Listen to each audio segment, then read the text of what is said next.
10 വർഷം കൊണ്ട് കേരളം ഒരുപാട് പിറകോട്ട് പോയെന്ന് പ്രതിപക്ഷ നേതാവ് വി.ഡി. സതീശൻ. എഴുകോണിൽ UDF പുതുകയാത്രയിൽ പ്രസംഗിക്കുകയായിരുന്നു അദ്ദേഹം. 10 വർഷം കൊണ്ട് കേരളമാകെ പുറകോട്ട് പോയെന്നും കേരളത്തിന്റെ നട്ടെല്ലായ സമ്പദ് വ്യവസ്ഥയെ LDF സർക്കാർ തകർത്തെന്നും പ്രതിപക്ഷ നേതാവ് വി.ഡി. സതീശൻ പറഞ്ഞു. 6 ലക്ഷം കോടിയുടെ കടബാധ്യത ഉണ്ടാക്കിവെച്ച ശേഷമാണ് പിണറായി വിജയൻ ഒരു മാസം കൂടി കഴിയുമ്പോൾ സലാം പറഞ്ഞ് അധികാരത്തിൽ നിന്നിറങ്ങുന്നതെന്നും വി.ഡി. സതീശൻ പറഞ്ഞു. UDFന്റെ പുതുയുഗ യാത്രയ്ക്ക് എഴുകോണിൽ നൽകിയ സ്വീകരണത്തിൽ പ്രസംഗിക്കുകയായിരുന്നു അദ്ദേഹം. ആത്മവിശ്വാസവും പിന്തുണയുമാണ് നമ്മുടെ കരുത്ത്.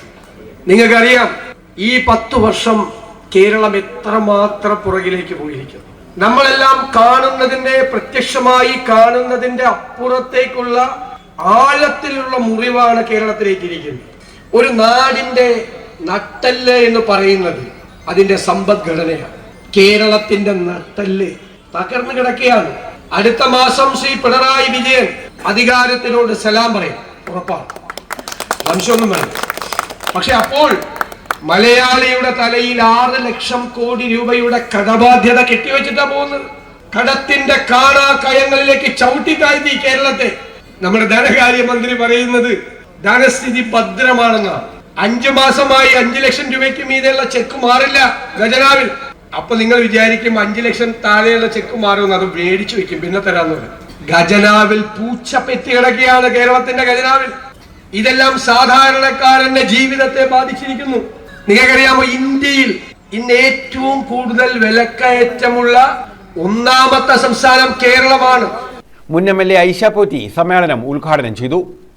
ചേർന്നിട്ടുള്ളത് അദ്ദേഹത്തിന്റെ സ്വീകരണം ഒരുക്കാനാണ് നമ്മൾ ഇവിടെ എല്ലാം എത്തിച്ചേർന്നിട്ടുള്ളത്. ഒന്ന് ആലോചിച്ച് നോക്കിയേ, ഒരുപാട് സംസാരിക്കുന്നില്ല, വലിയ നേതാക്കളെല്ലാം ഇവിടെ സംസാരിക്കാനായിട്ടുണ്ട്. ഞാൻ അങ്ങനെയുള്ള ആളല്ല. തീർച്ചയായിട്ടും നമുക്കറിയാം, മനുഷ്യരാണ് വലുത്, നാട്ടിലെ ജനങ്ങളാണ് വലുത്. ഈ നാട്ടിലെ ജനങ്ങൾ എല്ലാം കണ്ണു തുറന്ന് കാതു തുറന്ന് കേട്ടുകൊണ്ടിരിക്കുകയാണ് ഈ നാട്ടിൽ നടക്കുന്നതെല്ലാം. ഓരോ സ്ഥലത്തും റീലുകൾ ഇട്ടുകൊണ്ട് പോകുമ്പോ എവിടെയാണ് കാര്യങ്ങൾ നടപ്പാക്കുക നോക്കണം. ഇപ്പൊ തന്നെ മനുഷ്യന്റെ വിശ്വാസത്തിന് തന്നെ കോട്ടം തട്ടുന്ന തരത്തിൽ ശബരിമലയിലെ വിഷയങ്ങൾ നമുക്കറിയാം. ഏറ്റവും സങ്കടം തോന്നുന്ന ഒരു കാര്യം, കഴിഞ്ഞ ദിവസം കണ്ണൂരിൽ നടന്നിട്ടുള്ള ഒരു പ്രശ്നം. എന്റെ പ്രിയപ്പെട്ട ജനങ്ങൾ അതൊന്ന് തുറന്ന് കാണണം. TV-യിലൂടെ ആയാലും മറ്റുള്ള മാധ്യമങ്ങളിൽ കൂടെ ആയാലും എന്താണ് അവിടെ നടന്നിട്ടുള്ളതെന്ന്.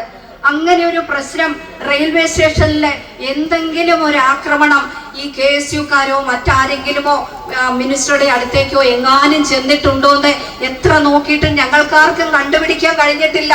പക്ഷേ അതിനെ വളരെയേറെ വക്രീകരിച്ചുകൊണ്ട് കേരളത്തിലാകെ തന്നെ പ്രതിഷേധങ്ങളും ബഹുമാനപ്പെട്ട പ്രതിപക്ഷ നേതാവ് നയിക്കുന്ന ജാഥയുടെ ബോർഡുകളാകെ അടിച്ചു തകർത്തുകൊണ്ടും അവിടെ വെച്ചിരിക്കുന്ന പോസ്റ്ററുകൾ തകർത്തുകൊണ്ടും എന്താണ് ഈ നാട്ടിൽ കാട്ടിക്കൂട്ടുന്നത്?